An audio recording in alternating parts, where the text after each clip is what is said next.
What really caused me to get things figured out was, you'll never be able to give me enough glasses of water to heal the damage. Right. Here is Jay and Lori Pyatt from The Couple Cure with this week's question.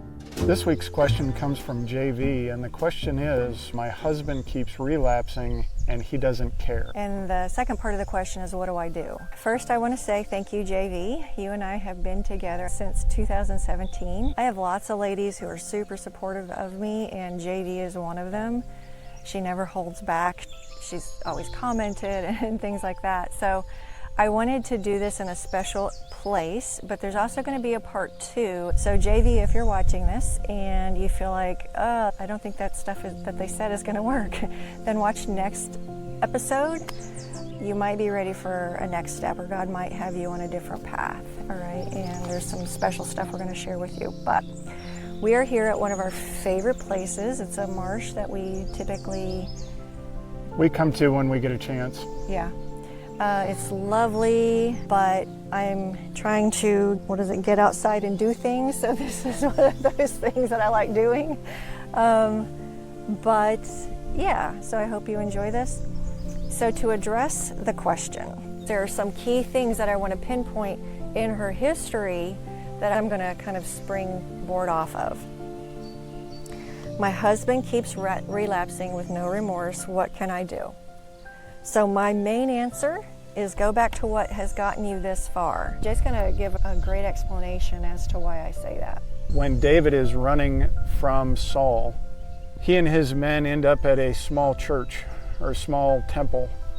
And that's where the priest gives them the bread from the altar.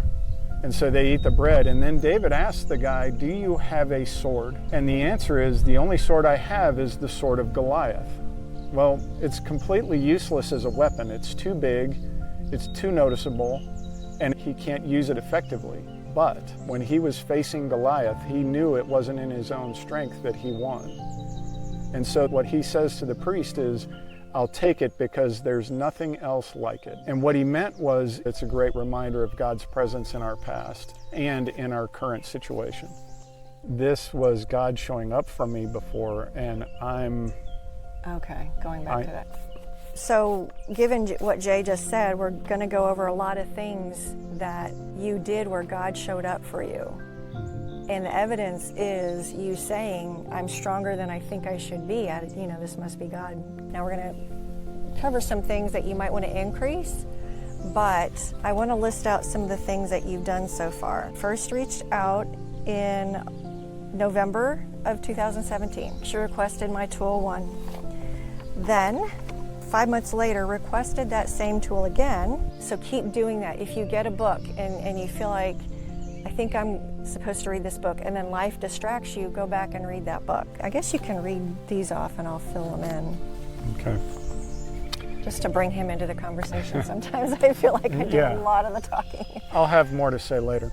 Keep taking the next best step. That's something that we say to addicts as well, is like, what's the next right thing to do? Even if it takes months, keep reaching out to people you think will be able to help you. And that's one thing I loved about you, was you stayed in it. You stayed in it. And even though our first call took a long time to get to it, you stayed with it and you kept coming back. So ladies listening to this, or even addicts, if you know something works, or you just have a feeling that something's going to work for you, then just keep checking back in from time to time. You never know what information is going to be given to you at that point. The next one is to keep staying steady to what you know is true, and gently rejecting what you know doesn't work with betrayal trauma, or even in real relationships in general. Right, and this goes back to that person who said you should be having more intimacy than anybody else because you're a Christian. In a perfect world, yeah. I mean, in a world where we're not hurt by the person we're supposed to be closest to, and then they kind of don't even want to talk about, or don't even want to talk about their Christian walk or their spirituality. That makes it more difficult. What you did when you were given that information was you're like, oh yeah, that's sad, but that's not necessarily true. So keep steady with what you know is true. Keep surrounding yourself with friends who are safe, who will listen, and who will hug you. Yes, that is one. You, JV, were one of the first ones to ever say, my friends hug me. Give me all the hugs I need, I think is how you put it in that email. I thought that was beautiful, and I thought it was so needed. You know, safe people you can go to on a regular basis and at least have some sort of gentle hugs with no expectation of anything in return. That to me is huge. So keep going to them, keep widening that network as well. Right. Keep writing down your questions and finding someone who can help answer that will work with you. Yep. You were always really good about staying on top of it and finding a way to answer the question you had at that point. Right. The next one is kind of a step 12. Keep supporting others. Keep doing that in the life-giving way that you've found, and not tiring yourself out. Yeah, you're great at supporting people. Continue that, because it allows us to get out of the house, or out of the dynamic of the house, out of the dynamic of the marriage. Keep doing that in the life-giving way you have been doing it, and without tiring yourself out. You know, after betrayal, we only have so much energy. Keep expanding your world, taking courses, meeting with friends, making new friends like you did with me. February of this year, she reached out to me as we were starting up this season of our YouTube channel. And she said, I'm taking some free online courses at a college, kind of in my neck of the woods actually. She listed out some of the courses that she took already, really varied, really interesting ones, but she's taken 20 of them so far. And most of all, keep drawing near to your God. She kind of filled me in on how she was doing, and this is key. Basically, she was saying, my husband hasn't really changed a whole lot, but I am doing extremely well. God has given me the strength I never knew existed. All right, so that seems to be a key thing for her, is her relationship with God.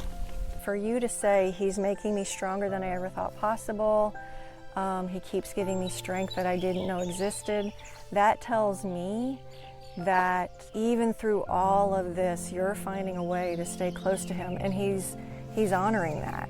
And not that, if you're listening, if you feel distant from God, listen to the next one, because I'm not at all saying if you feel distant from God, then you must not be holding up your end of it. No, there's a thing that some of us go through where it seems like everybody is quiet. Like the skies are a steel gray and he's not answering anymore. And that can last for a long time. But it might be for a reason, and I'll go into that next time. So Jay, what came to your mind? So immediately what came to mind for me is that addicts only change when it gets painful enough. And addicts will isolate themselves when they're using on purpose. They will go into self-isolation, which is not painful for them. But isolation from the outside, that begins to really push their tolerance for this situation. Isolation from the outside it's one thing for an addict to say, I want to go and withdraw. It's another thing for people around them to say that. The people that have been so hurt by them to go, you know what, I have to move on with my life. It's a much different dynamic, and I see it a lot in our work, where when the wife is, and I'm not saying you've done this, and I'm not bashing anybody who does, but when a wife is like trying to save the relationship, it kind of, not really push him away, but it's something that he avoids because he doesn't necessarily know how to do real relationship. Right. But when she's like, I am going to go live my life, and I'm going to leave you to God or your higher power, and I'm going to go find happiness anyway, suddenly it's a different feel. Sometimes I see it in the couples we work with. Sometimes he can feel it and change. Like, it's like, okay, I'm losing her. And I want to clarify, one of the things Lori's saying is, you're going to go live your life. That doesn't mean divorce. It may mean separation, but what really caused me to get things figured out was Lori stopped interacting with me.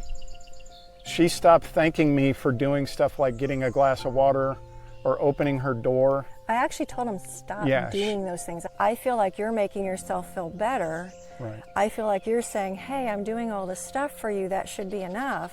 Right. I'm like, stop opening my door for me, stop asking if you want me to do this chore. I can do those things on my own. If you want to help, take all of that energy and put it toward the things I've asked for. Yeah. Stop faking yourself out thinking you're helping me a whole Right. lot, because you'll never be able to give me enough glasses of water to heal the damage. Right. And when we do those things that feel like nice things and the right things to do, the addict self-justifies like, well, now she should be doing all these things for me. And so it's this weird, it's not healthy up there. And so the more Lori pulled back, the more I lost contact with her. Not because of my own withdrawal, but because she was in a healthy way disengaging from me. It made me like, oh wow, I now see I'm doing all this other stuff wrong and I really need to get this fixed. And I was able to put a lot more energy into those healthy new behaviors. Yeah, so JV, the next step for you might be to step back even more from him. Like if you help him with medical stuff, see if you can't get other people to help. If you have meals with him, maybe don't. If you go places with him, maybe go those places all by yourself. Maybe just go do more things in the evening when he's home on your own. Right. Going back to the person that said the hurtful thing, that somehow sexual intimacy is the silver bullet for sex addicts. It is not. The thinking of what this person said is basically alcoholics must be really thirsty. They're only drinking because they're thirsty, not because they've got something else going on. Yeah. So no amount of sexual intimacy cures a sex addict. The idea that this is a silver bullet to his problem is a lie. Yeah, the way I've said it before is a sex addict is not going to get better with more sex. No. So. Now, if these things don't work for you, God may be wanting to take you through another season of reliance on Him. And that season can lead you to an unshakable joy. And I'm not saying that JV's being shaken, but it can lead to an unshakable joy and an unshakable freedom to the point where you care about his sobriety less and less. All right, so we'll talk about that more next time. All right. All right. So we'll see you. Thanks for joining us. Thanks, everybody.